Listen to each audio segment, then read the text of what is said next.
Mi nombre es Inés Carrera y trabajo en el Laboratorio de Experimentación Animal del área de farmacología de la Facultad de Química, y en la clase de hoy les voy a hablar de receptores farmacológicos.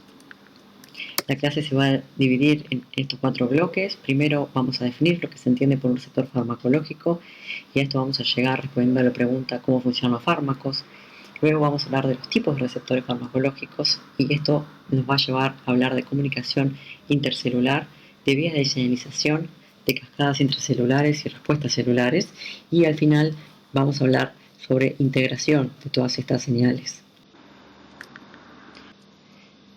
Y para empezar, vamos a responder la pregunta ¿cómo funcionan los fármacos? Los fármacos son en general pequeñas moléculas que, cuando son suministradas a un sistema biológico, producen una respuesta farmacológica. Los fármacos interactúan con componentes celulares en estos sistemas, y eso es lo que produce la respuesta. Entonces, estos componentes celulares son los que, con los que estos fármacos interactúan, son los que llamamos receptores farmacológicos, o también llamados blancos farmacológicos. Y esta terminología, blancos farmacológicos, es la que vamos a utilizar en el resto de la charla.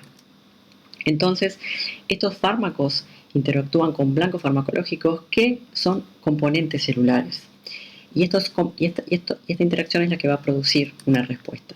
Pero también existen mediadores endógenos que interactúan con esos blancos o componentes celulares y producen esa respuesta. Estos fármacos, en general, lo que hacen es alterar la magnitud o la frecuencia de una respuesta celular intrínseca ya existente. ¿Cuáles son entonces estos tipos de blancos farmacológicos? Lo que vemos en este gráfico es que están representados los blancos de fármacos utilizados en medicina humana, y como podemos ver, el tipo de blanco es relativamente pequeño en los componentes celulares con los que los fármacos interactúan. Como podemos ver, la mayoría de estos blancos son receptores fisiológicos y enzimas. Existe también un pequeño número que tiene como blanco canales iónicos dependientes de voltaje, transportadores de membrana, y en este grupo denominado otros tenemos también componentes celulares del citoesqueleto, por ejemplo la tubulina, que es blanco del fármaco colchicina, que se utiliza para el tratamiento de la gota, un tipo de artritis inflamatoria. Luego también como blanco está el propio ADN para algunos neoplásicos, por ejemplo el cisplatino. También el ARN puede ser blanco de algunos fármacos. En este caso, un ejemplo es un fármaco llamado inotersen, que se utiliza para la amiloidosis hereditaria mediada por transtirretina, una enfermedad neurodegenerativa. En este caso, el fármaco en sí es un oligonucleótido que va a afectar la expresión del gen implicado en esta enfermedad. Y también el propio ribosoma, en este caso el ribosoma eucariota, es el blanco de un fármaco, omacetaxina, también utilizado como antineoplásico. Para varios fármacos se conocen más de un blanco.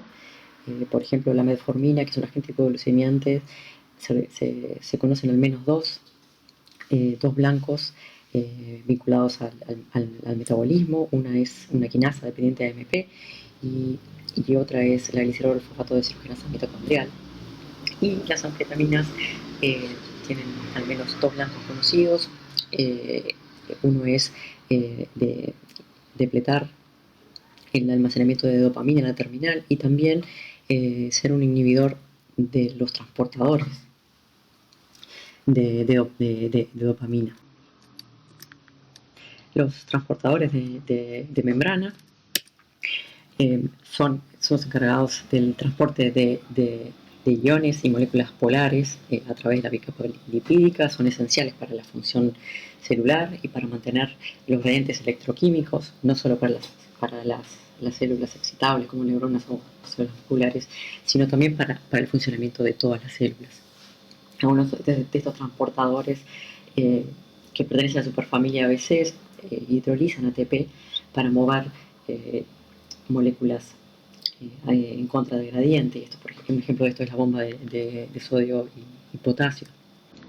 Los fármacos que actúan sobre transportadores, por ejemplo, inhiben, bloquean este transporte, y hay varios ejemplos de esto. Por ejemplo, el omeprazol, que lo que hace es bloquear la bomba de protones, la sertralina, que bloquea el transporte de monominas, y la digoxina, que bloquea la bomba de sodio y potasio. Otra categoría de blancos de fármacos son los canales iónicos voltaje dependientes. Los canales iónicos permiten el flujo de iones a través de la bicapa lipídica a favor de los gradientes electroquímicos, y se pueden clasificar según el ion que transporta, pero también por el método de apertura y cierre de los canales. Tenemos canales activados por voltaje, y pueden ser canales que dejen pasar sodio, potasio o calcio, y también hay canales activados por ligandos, pero en este caso este tipo de canal lo vamos a ver cuando hablemos de la categoría de receptores. En el esquema vemos representado un canal voltaje dependiente de sodio, en este caso, y cuando existe la depolarización, esa depolarización en la membrana es sensada por el canal, lo que produce la apertura de este canal y el ingreso de iones de sodio. Existen muchísimos fármacos que actúan sobre los canales, y los mecanismos de acción pueden ser, por ejemplo, de dos tipos. Algunos que bloquean el canal, impidiendo el paso de iones. Es el caso del anestésico local, la lidocaína, que actúa sobre estos canales de sodio voltaje dependientes. Y también hay otros fármacos que lo que hacen es modular la apertura del canal, y por ejemplo, las benzodiazepinas actuando sobre el receptor ionotrópico de GABA, o también el valproato, que puede regular la apertura de los canales de calcio voltaje dependientes. Otro tipo de blanco farmacológico son las enzimas. Las enzimas son catalizadores biológicos, y los fármacos aquí pueden actuar de varias maneras. En un caso pueden actuar inhibiendo a esa enzima, y esto es lo que hace el captopril con la enzima convertidora de angiotensina. El 5-fluorouracilo funciona como un sustrato de la timilato sintasa, que no lo puede procesar, y entonces se inhibe la síntesis de ADN. Y existen otros fármacos que utilizan la actividad enzimática para producir el fármaco activo. Este es en el caso del enalapril, que funciona como un profármaco, y la activación por medio de, otra vez, la enzima convertidora de angiotensina lo transforma en aprilat, que es el fármaco activo. Y por último, la categoría más grande de tipos de blancos farmacológicos son los receptores. Y para hablar de los receptores es cuando tenemos que hablar de comunicación intercelular. Los receptores justamente son proteínas que reconocen moléculas involucradas en la comunicación celular. Son moléculas señales, y entonces el receptor lo que hace va a ser transformar esa señal en un elemento celular. Hay distintos tipos de comunicación celular. Tenemos aquí en la célula amarilla lo que es la comunicación autócrina, que es la propia célula que produce una molécula señal, y posee receptores para esa propia molécula, y entonces ese receptor se va a activar. La comunicación parácrina es de célula a célula en las inmediaciones, opuesta a lo que sería la eustácrina, que involucra un contacto entre esas dos células.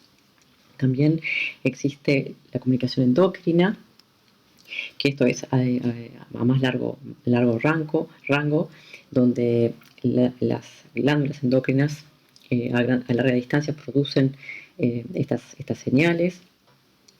Por ejemplo, el páncreas, la secreción de insulina. Esta insulina no puede atravesar la bicapa lipídica, por eso tiene un receptor en la membrana plasmática de las células blanco.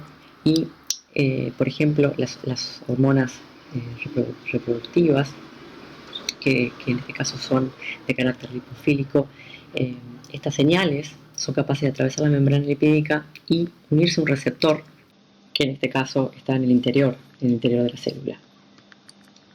Entonces, estos receptores son capaces de unir estas señales, estos ligandos, a través de un dominio de unión a estos ligandos, y tienen la capacidad de transducir esa señal al citoplasma y activar una cascada de eventos de activación de otras moléculas, lo que denominamos cascada intracelular de señalización, que lleva a la activación de segundos mensajeros que amplifican esta señal. Esos segundos mensajeros van a ser los que van a producir los efectos finales de esta cascada. Existen varios tipos de segundos mensajeros que los vamos a ver, por ejemplo, AMP cíclico, GMP cíclico, óxido nítrico, inosito trifosfato, diacilglicerol y calcio son algunos de estos segundos mensajeros. También toda vía de señalización tiene que tener un mecanismo de inhibición, una retroalimentación que pueda apagar esta cascada, porque si bien es bueno responder a esa señal no está siempre, puede ser algo momentáneo. Entonces existen también otros mecanismos para poder apagar las distintas vías de señalización. También como receptores, como mencionamos, hay canales iónicos dependientes de ligandos, que estos, como vimos, permiten la entrada de distintos tipos de iones, como calcio, sodio, potasio y aniones cloruro. Según la estructura molecular y el tipo de cascada de transducción, podemos clasificar los receptores en 4 grandes grupos. El primer grupo representado por los canales iónicos dependientes del ligando, que se llaman receptores ionotrópicos. Y el otro grupo está representado por los receptores acoplados a proteína G, que también se llaman receptores metabotrópicos. Otro grupo se engloban aquellos receptores donde la región intracelular posee una actividad enzimática, por ejemplo quinasa. Y el último grupo son receptores, en este caso intracelulares, que pueden unir moléculas capaces de atravesar la membrana lipídica y que se llaman receptores nucleares. Cada uno de estos receptores, una vez activados, van a producir un efecto celular, y cada tipo tiene su propia escala de tiempo. Por ejemplo, los receptores ionotrópicos son de los más rápidos y las respuestas están en escala de milisegundos. Los receptores metabotrópicos en escala de segundos, y luego los receptores con actividad intracelular enzimática y los receptores nucleares están en la escala de horas para producir el efecto. También es importante destacar que existen ligandos que pueden reaccionar con más de un tipo de receptor. Es el caso de la acetilcolina, que se une a receptores ionotrópicos y a receptores metabotrópicos, produciendo distintos efectos celulares. Entonces, existen varios tipos de canales iónicos activados por ligando. Aquí vemos 4 tipos de ellos. Los receptores tipo cis-loop poseen 4 regiones transmembrana y se ensamblan de forma pentamérica. Necesitamos 5 subunidades para formar un canal activo. Ejemplos de ligandos para este tipo de receptor tenemos la acetilcolina, que permite el pasaje de cationes, GABA, aniones cloruro, serotonina. También permite el pasaje de iones de sodio y de calcio, y la glicina también aniones cloruro. Los receptores de glutamato poseen esta topología con 3 dominios transmembrana, y para formar un canal activo en este caso necesitamos el ensamblaje de 4 subunidades. El glutamato es un neurotransmisor excitatorio y permite la entrada entonces de cationes para producir una depolarización. Otro tipo de receptor son los llamados P2X, que son receptores de adenosina, y en este caso solamente contienen dos dominios transmembrana y el ensamblaje es a través de 3 unidades. Y en último lugar tenemos unos canales de calcio que no se encuentran en la membrana plasmática, sino en el sistema de endomembranas, específicamente en el retículo endoplásmico y sarcoplásmico. Son receptores que son fundamentales para la liberación de calcio intracelular. Un tipo de receptor es activado por inositol trifosfato, IP3, y el otro canal de calcio es activado por el mismo calcio. Y solo para mencionar, estos no son los únicos canales iónicos activados por ligando, existen otros tipos, como podemos ser el receptor de potencial transitorio, que estos se van a ver en el curso, pero no son blanco de ningún fármaco aprobado hasta ahora. Y después hay otros receptores, en este caso de potasio, que son activados por el receptor de la sulfonilurea, que son importantes para el control de la glicemia. Como ejemplo ilustrativo, acá tenemos el canal de acetilcolina, activado por acetilcolina, que como dije anteriormente, es de estructura pentamérica. Y en este caso existen varias subunidades con las que este receptor se puede ensamblar. Y existe una especificidad en el tipo celular para el ensamblaje de estos receptores. Por ejemplo, en la unión neuromuscular, el receptor que se encuentra posee 2 unidades alfa, una beta, una delta y una gamma. Pero en el sistema nervioso central y autónomo, la conformación del canal está dada por 2 unidades alfa y 3 beta.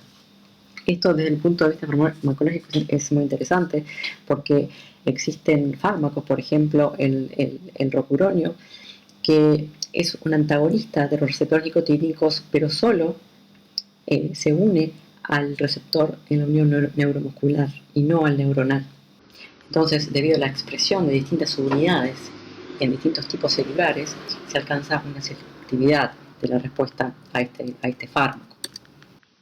El segundo grupo de receptores son los llamados GPCRs o receptores acoplados a proteína G. Hay más de 800 receptores GPCRs en humanos, y a la izquierda vemos un dendrograma donde se agrupan distintas clases de receptores según similitud de secuencias.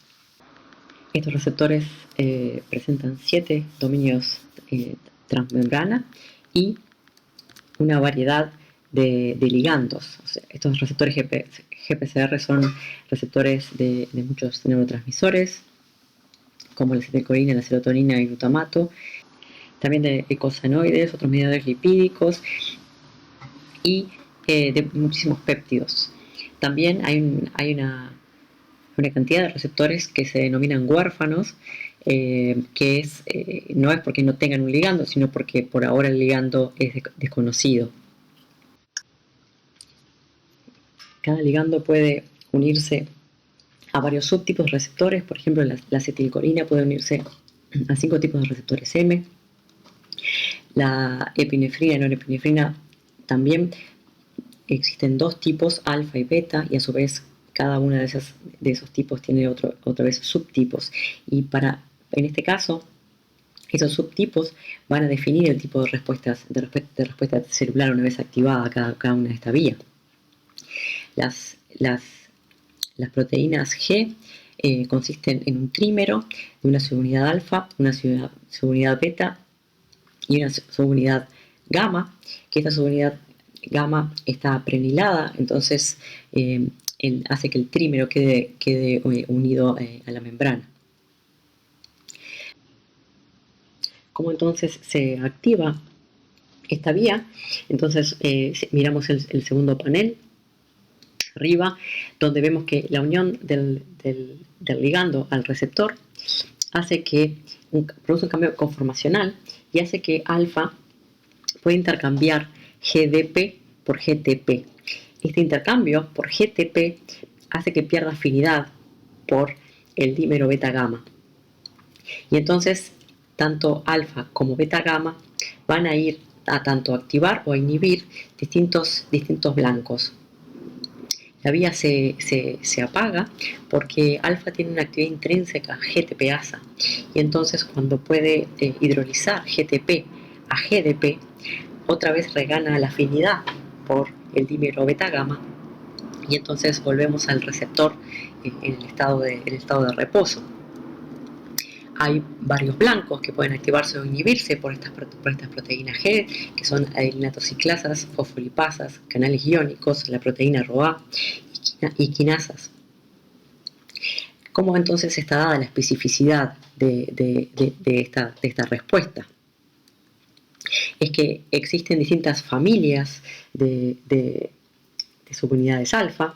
Tenemos subunidades alfa S, alfa I, alfa Q, alfa 12-13.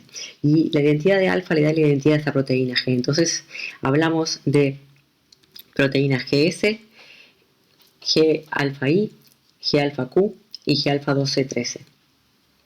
Cada una de estas proteínas G va a tener distintos efectos celulares. Por ejemplo, como podemos observar en el dibujo, si la estimulación de un receptor GPCR está acoplado a una proteína alfa S, lo que va a ocurrir es que alfa S va a activar la inetociclasa, y entonces va a haber un aumento de la concentración de AMP cíclico intracelular. Si en lugar de estar unido el receptor a una proteína GS, está unido a una proteína GI, entonces ese receptor va a inhibir, la activación de ese receptor va a hacer que se inhiba la inatociclasa, y la concentración de AMP cíclico intracelular va a bajar. Por su parte, la proteína GQ activa la fosfolipasa C, la G12-13 activa la proteína ROA, que eso va a tener un efecto en el citoesqueleto, y las subunidades beta gamma también, por su parte, pueden llegar a activar otros blancos, por ejemplo canales iónicos de potasio y calcio, o la fosfatilinositol 3 quinasa. La actividad de todas estas proteínas G lo que van a regular es la concentración en la célula de segundos mensajeros. Uno de estos mensajeros, como vimos recién, es el AMP cíclico. La producción de AMP cíclico está controlada por las proteínas GS y GI, como vimos recién. Cuando aumenta la concentración de AMP cíclico en la célula, esta tiene varias proteínas efectoras. Una de ellas es la proteína quinasa A. Entonces el AMP cíclico se puede unir a la unidad regulatoria, y entonces la catalítica queda activa. Esta enzima lo que va a hacer es fosforilar canales de potasio, también fosforilar CREB, que es un factor de transcripción, entonces tiene capacidad de alterar la expresión génica. Y también tiene otros sustratos, como por ejemplo varias enzimas del metabolismo lipídico y de glucógeno, y también la fosforila la quinasa de la cadena liviana de miosina, inactivándola. Entonces esto va a tener un efecto en lo que es la contracción muscular. La inactivación de esta vía se da por la acción de la fosfodiesterasa, que es capaz de hidrolizar el AMP cíclico y así apagar esta señal. Otros segundos mensajeros son el calcio y el PIP3, el fosfatidilinositol 3,4,5 trifosfato. Y estos son modulados por la proteína GQ.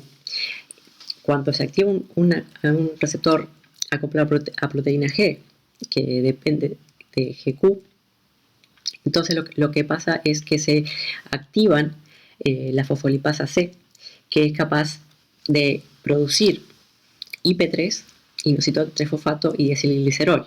A su vez, estos mediadores, el IP3 va a unirse al receptor ionotrópico del inositol 3-fosfato, que lo que hace es liberar calcio del retículo endoplasmático.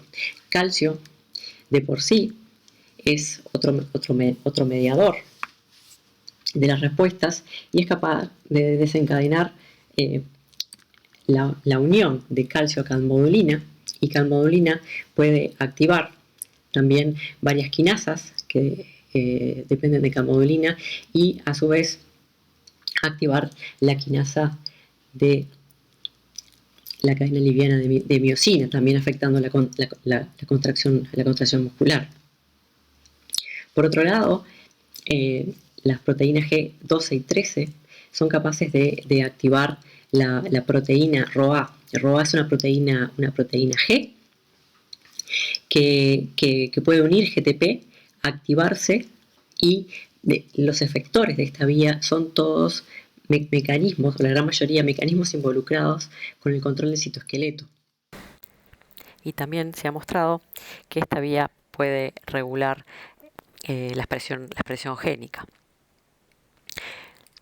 Existen formas de modular la vía de señalización por estos GPCRs. En el panel de arriba vemos a esta proteína RGS que se denomina regulador de la señalización de proteína G, y lo que hace es poder regular la tasa de hidrólisis de la subunidad alfa del GTP. De esta manera, al acelerar la tasa de hidrólisis, la subunidad alfa intercambia más rápidamente el GTP por GDP y entonces vuelve a su estado inactivo con unión al dímero beta gamma.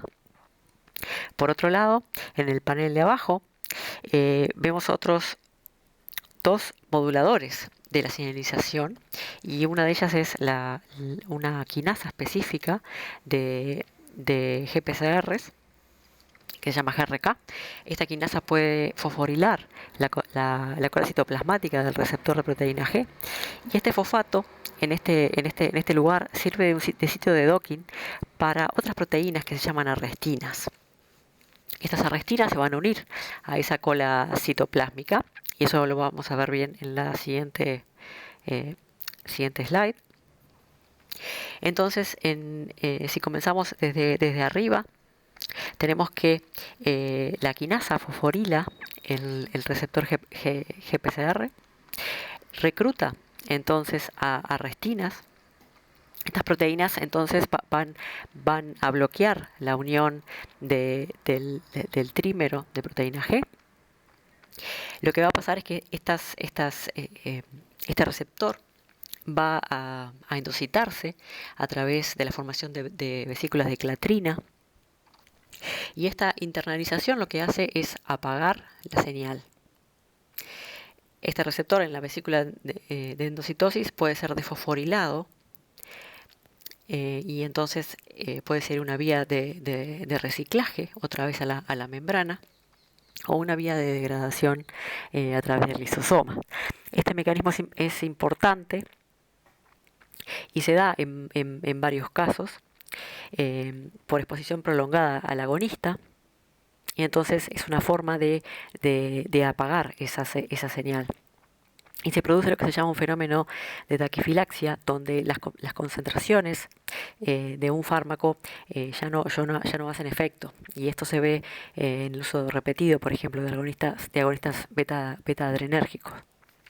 Esta desensibilización se llama homóloga o dependiente del agonista, porque en este caso es homóloga porque lo que se endocita y lo que se inactiva es el propio receptor. En algunos casos también puede haber otros receptores distintos de proteína G que vayan en la misma vesícula y se puedan inactivar. En ese caso hablamos de una desensibilización heteróloga.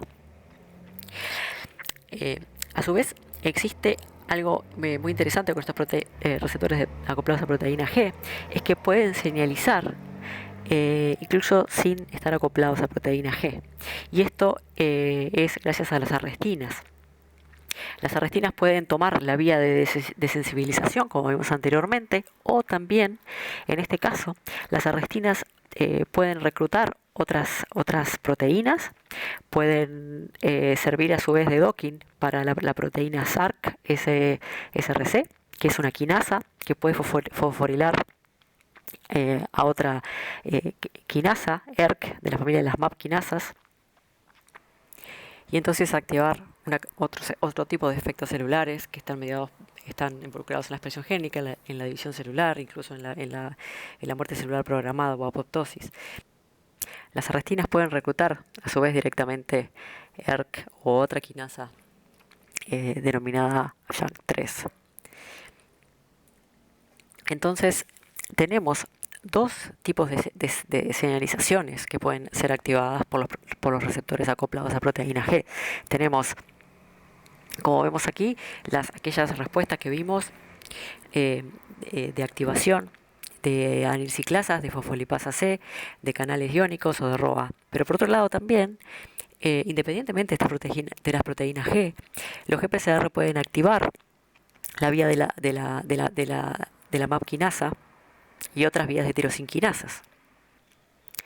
Y entonces existen ligandos que son capaces de sesgar en un mismo receptor distintas respuestas. Y esto es lo que se llama agonismo con selectividad funcional.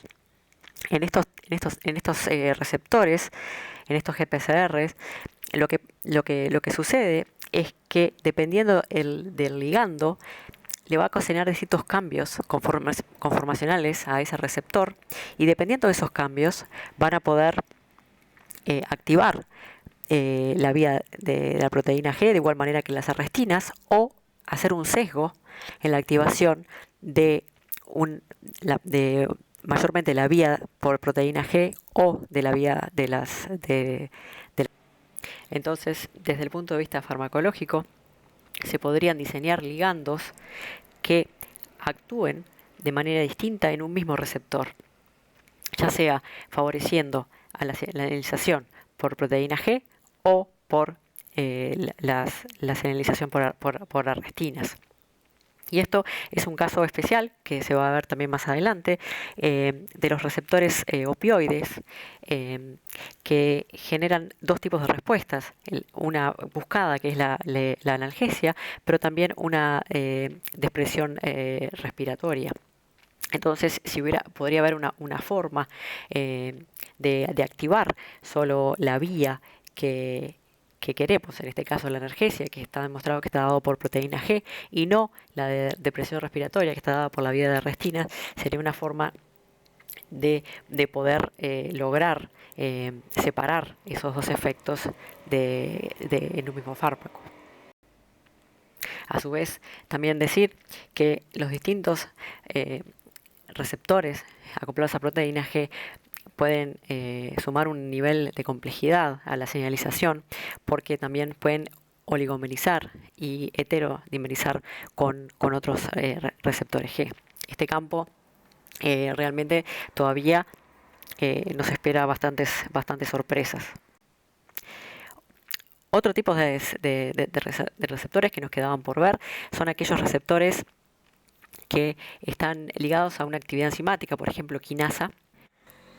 Un ejemplo de receptores con actividad quinasa son los receptores tirosina quinasa. Estos son los receptores de factores de crecimiento, como el factor de crecimiento epidermal, nervioso, y de hormonas como la insulina.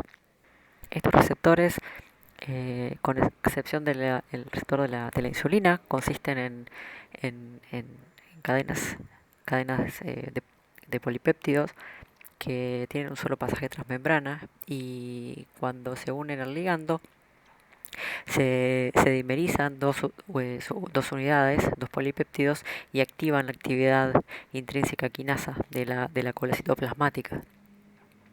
Esta actividad quinasa activada lo que hace es generar esos sitios de unión de otras proteínas citoplasmáticas, que son los que inician la cascada de transducción.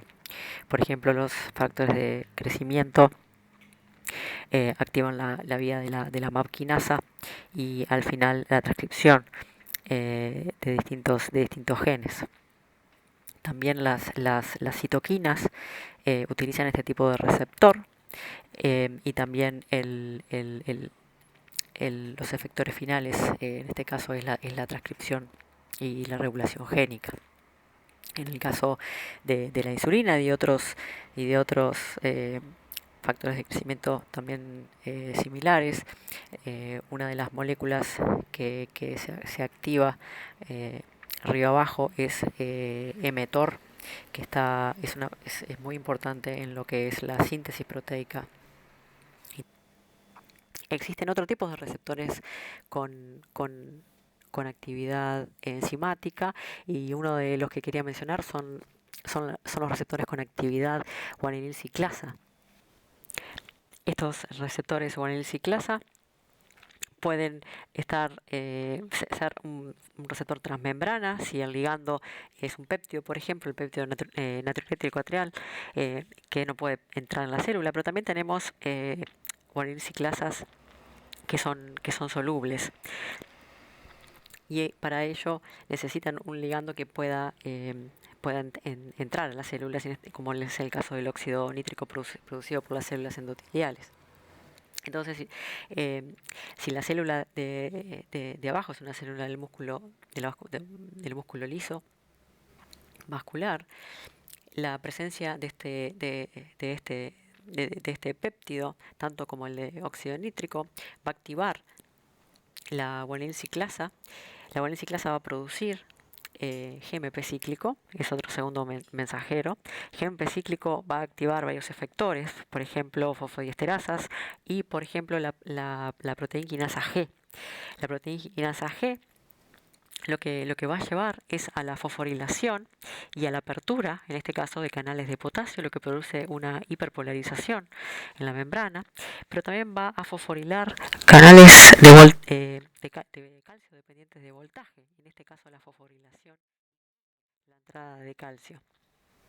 Entonces, lo que se produce es un escenario que promueve la vasodilatación. El último tipo de receptor que nos queda por ver es el tipo de receptores nucleares. Estos receptores nucleares, como dije, son ellos mismos factores de transcripción. Tienen un conjunto muy diverso de ligandos, como podemos ver, desde hormonas sexuales hasta otros tipos de mediadores lipídicos. En la ausencia del ligando, estos receptores se encuentran en el núcleo unidos a correpresores de la transcripción. En la presencia del ligando, un cambio conformacional en este receptor nuclear hace que los correpresores se liberen, y entonces se puedan reclutar coactivadores que van a permitir la transcripción de genes blancos. El tipo de genes que se van a transcribir son muy variados, dado la variedad de ligandos. Hay genes que están asociados principalmente a procesos fisiológicos, desde la reproducción, el desarrollo y también el metabolismo. Y para terminar, lo que quería mencionar brevemente es que todas estas vías de señalización que hemos visto de forma individual ocurren a la vez, muchas veces, en una misma célula. Y también la intervención farmacológica que se haga va a ser en el contexto de muchas vías actuando en el mismo momento.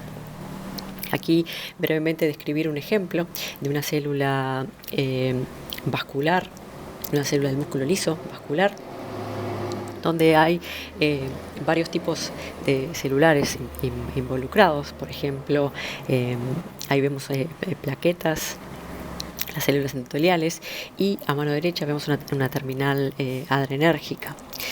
La contractilidad de las células musculares lisas de una arteriola, por ejemplo, es el punto de control para lo que es la regulación de la resistencia vascular periférica. Y esta regulación de la presión está dada por señales que son endocrinas y parácrinas.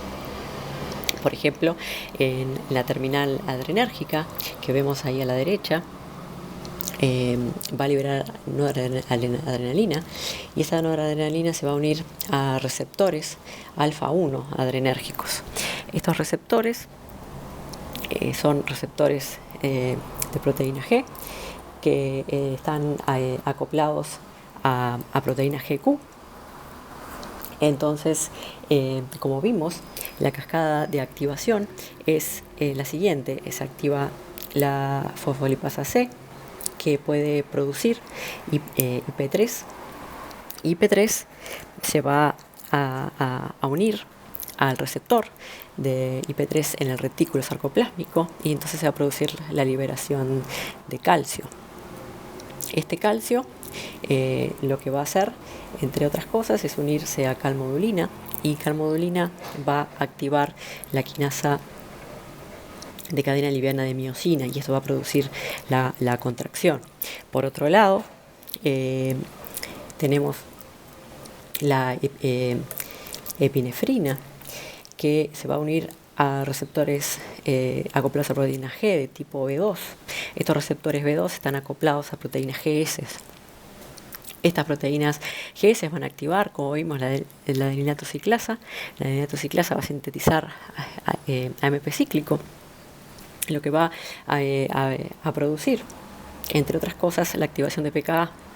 Y pKa va a fosforilar y a inhibir la quinasa de la miosina de cadena liviana, lo que eso va a favorecer la relajación. Entonces es el balance de todas esas señales lo que va a producir finalmente la contracción o no, la regulación de la contracción en esa célula muscular. También al mismo tiempo podemos tener las células endoteliales liberando óxido nítrico, que como vimos hace poco, el óxido nítrico puede activar las guanilciclasas solubles y así aumentar la concentración de GMP cíclico, y eso vimos que también produce la relajación. Entonces, como siempre, la situación en la realidad es mucho más compleja, y por eso hay que ver en una intervención farmacológica qué vías hay que activar y qué vías de traducción tendríamos que activar para obtener el efecto que queremos. Y solo para mostrar lo que es una aproximación a lo que puede estar pasando en las células, esta es una reconstrucción 3D que está basada en datos de cristalografía por rayos X y de criomicroscopía electrónica, donde podemos ver lo que sería la doble capa lipídica en ese color medio beige, y una cantidad de receptores que están embebidos en la membrana y respondiendo a pequeñas moléculas, y la complejidad de lo que es la interacción entre todas esas vías de señalización en el interior de la célula. Les dejo por acá entonces la bibliografía, y comentarios, consultas y quejas, todos bienvenidos. Gracias.